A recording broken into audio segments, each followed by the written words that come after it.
Bab 878. Beri hormat pada kakak seperguruan. Seiring dengan suara pemulung, angin, api, dan hujan di lapangan langsung membentuk naga raksasa. Naga itu panjangnya hampir 1000 meter dan membentang di langit, memancarkan kekuatan dahsyat. Tusuk. Pemulung tiba-tiba melambaikan tangan kanannya, dan kilat di tangannya tiba-tiba jatuh ke atas tubuh naga tersebut. Dalam sekejap, kilat bergabung dengan naga, dan membentuk sisik naga yang terdiri dari kilat. Pada saat ini, keagungan naga tersebut bahkan lebih menakutkan. Menghancurkan langit dan bumi, benar-benar menghancurkan langit dan bumi. Semua orang merasa sangat ngeri ketika melihat adegan ini. Tidak diragukan lagi, mereka semua dibuat terkejut oleh adegan di depan mereka. Meskipun semua orang tahu bahwa pemulung adalah salah satu dari 5 jenius teratas di Qingzhou, namun jarang ada yang pernah melihatnya bertindak. Sekarang mereka telah melihatnya dan benar-benar di luar imajinasi mereka. Karena ini bukan lagi seperti kekuatan yang bisa dipancarkan oleh seorang manusia, melainkan seperti kekuatan yang dipancarkan oleh jalan surga dan alam. Master Gu dan yang lainnya juga sedikit mengernyit, karena serangan pemulung ini, bahkan banyak tingkat tinggi setengah suci pun tidak dapat mengeluarkan serangan dengan level seperti ini. Bagaimana warrior yang bisa menahannya? Pinjamkan aku pedang. Suara warrior yang tiba-tiba terdengar di lapangan. Selanjutnya, pedang dari murid perkumpulan pedang kuno membubung ke langit dan terbang hingga ke atas warrior yang. Tiba-tiba, cahaya pedang melintas di langit dan penuh dengan energi pedang. Master Gu dan yang lainnya lebih mengerutkan kening, karena jika warrior yang ingin mengandalkan pedang-pedang ini untuk melawan jurus pemulung, itu sama sekali tidak akan berhasil. Kecuali jiwa pedang miliknya dapat pulih ke tingkat ketiga tingkat langit. Jika tidak, bahkan 10.000 pedang pun juga tidak akan berguna. Semua orang perkumpulan pedang kuno tampak khawatir, karena mereka juga tahu bahwa jika warrior yang hanya mengandalkan pedang-pedang ini, mustahil bisa mengalahkan serangan pemulung ini. Apa yang ingin dia lakukan? Mero Chen mengerutkan kening, ada keraguan di matanya.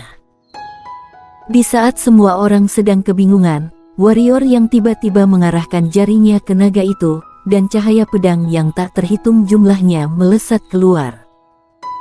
Dia juga mengikuti cahaya pedang itu dan bergegas menuju naga itu. Boom! Begitu pemulung memberi isyarat, naga raksasa itu mengeluarkan suara raungan besar.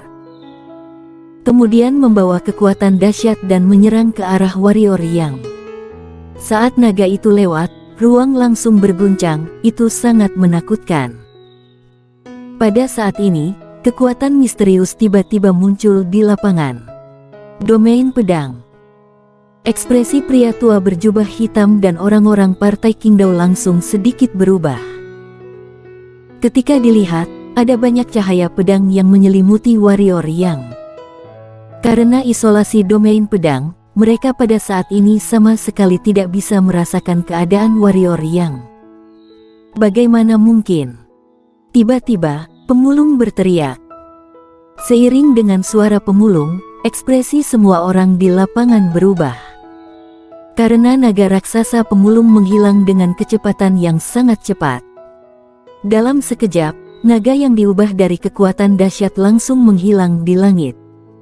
Semua orang membatu. Termasuk Master Gu dan yang lainnya, serta 5 tetua berjubah hitam. Cahaya pedang menghilang, dan warrior yang muncul di hadapan semua orang. Pada saat ini, penampilan warrior yang telah sedikit berubah, wajahnya pucat seperti kertas, seolah-olah dia kehabisan darah. Bukan hanya itu, pelipisnya juga sama dengan pemulung, sudah memutih. Sungguh serangan yang kuat. Warrior yang menyentuh rambutnya, ekspresinya tampak serius. Dia kali ini, seperti membunuh Indra Wang, menggunakan domain pedang untuk mengisolasi penglihatan semua orang terlebih dahulu, kemudian menggunakan hukum kematian.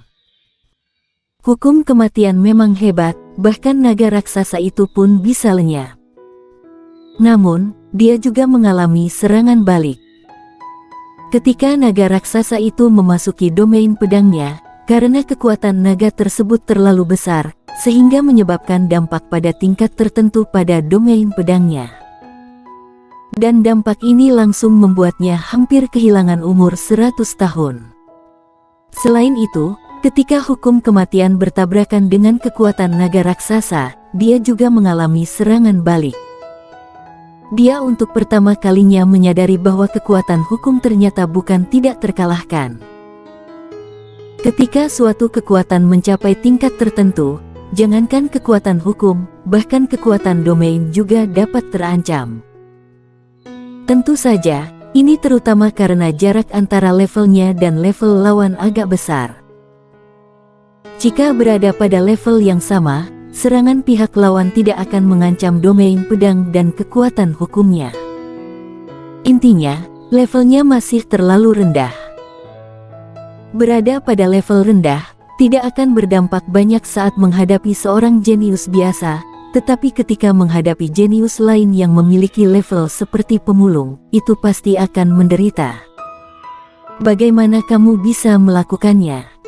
Pemulung bertanya dengan suara berat. Master Gu, pria berjubah hitam dan pendekar suci lainnya juga melihat ke arah warrior Yang. Mereka juga ingin tahu bagaimana warrior Yang melakukannya. Karena warrior yang melawan serangan pemulung ini dengan begitu saja. Meskipun tampaknya dia telah membayar harga tertentu, namun bagaimanapun itu agak menakutkan dan misterius.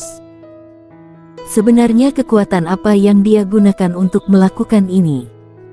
Beri aku 10 juta batu energi tingkat unggul, dan aku akan memberitahu kalian bagaimana.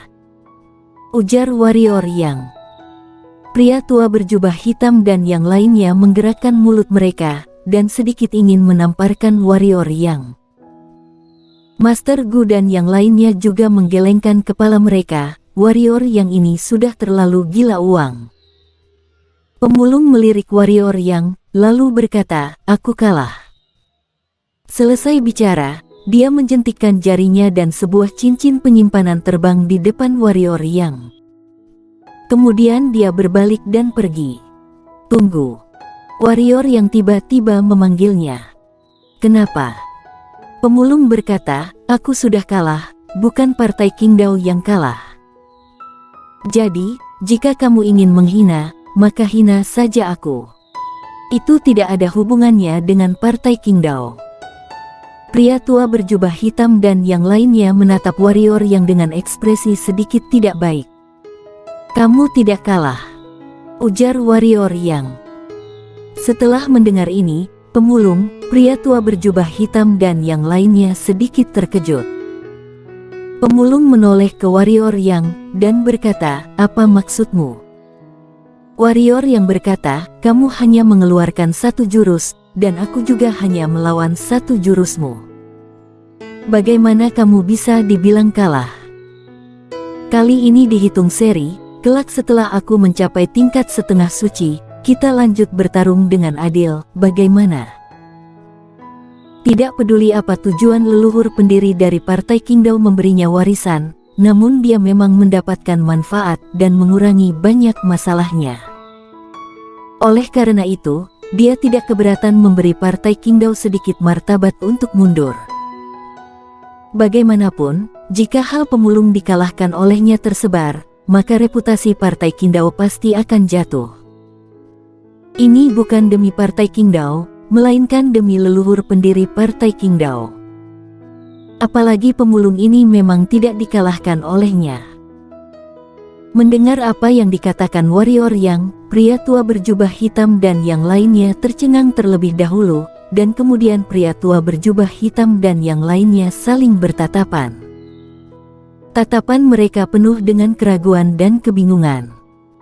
Mereka seolah tidak menyangka bahwa warrior Yang bisa melakukan ini.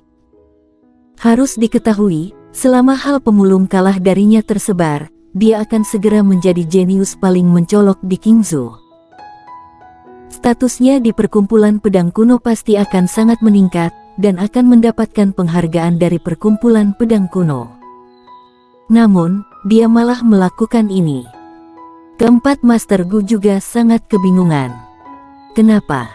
Tanya pemulung. Warrior yang berkata, tidak ada alasan apa-apa. Seperti yang aku katakan sebelumnya, kamu memang tidak kalah dariku. Jika kita bertarung sekarang, aku mungkin akan kalah. Aku tahu bahwa Partai Qingdao ingin mendapatkan kembali kehormatannya. Boleh. Setelah aku mencapai level setengah suci, kita bertarung sekali lagi, bagaimana? Hanya saja selama periode ini, aku tidak ingin siapapun dari Partai Qingdao menggangguku. Jika kalian tidak mencari masalah denganku, aku otomatis tidak akan mencari masalah dengan kalian. Selesai bicara, warrior yang memberi isyarat kepada Master Gu untuk menghilangkan penghalang ruang. Setelah Master Gu menyingkirkan penghalang ruang, warrior yang berkata dengan keras, pemulung, memang sehebat yang dikatakan orang-orang. Warrior yang bukanlah orang yang suka dengan ketenaran. Yang disebut reputasi, terkadang tidak hanya tidak berguna, tetapi malah akan merepotkan. Karena itu, dia tidak pernah menginginkan ketenaran. Tentu saja, alasan dia memperlakukan Partai Qingdao seperti ini adalah karena leluhur pendiri Partai Qingdao. Dia memberikan hadiah yang begitu besar untuknya, dan dia juga memang merasa tidak enak menjatuhkan martabat Partai Qingdao. Dia memang orang seperti itu, kamu menghargaiku, aku juga akan menghargaimu. Jika kamu tidak menghargaiku, aku pasti akan membuatmu kehilangan segalanya. Pemulung memang hebat. Bahkan warrior yang begitu sombong pun menghormatinya. Harus diketahui, sebelumnya semua orang Partai Qingdao disiksa habis-habisan oleh warrior yang bercanda. Bagaimanapun, pemulung ini adalah salah satu dari 5 jenius besar di Qingzhou saat ini. Meskipun warrior yang ini juga sangat mengerikan, namun bagaimanapun dia masih sedikit lebih muda. Beberapa tahun lagi, dia mungkin mampu bersaing dengan pemulung. Memang, beri warrior yang sedikit waktu. 5 jenius besar Qingzhou pasti akan menjadi 6 jenius besar. Mendengar apa yang dikatakan warrior yang, pria tua berjubah hitam, orang Partai Qingdao dan yang lainnya menatap ke arahnya.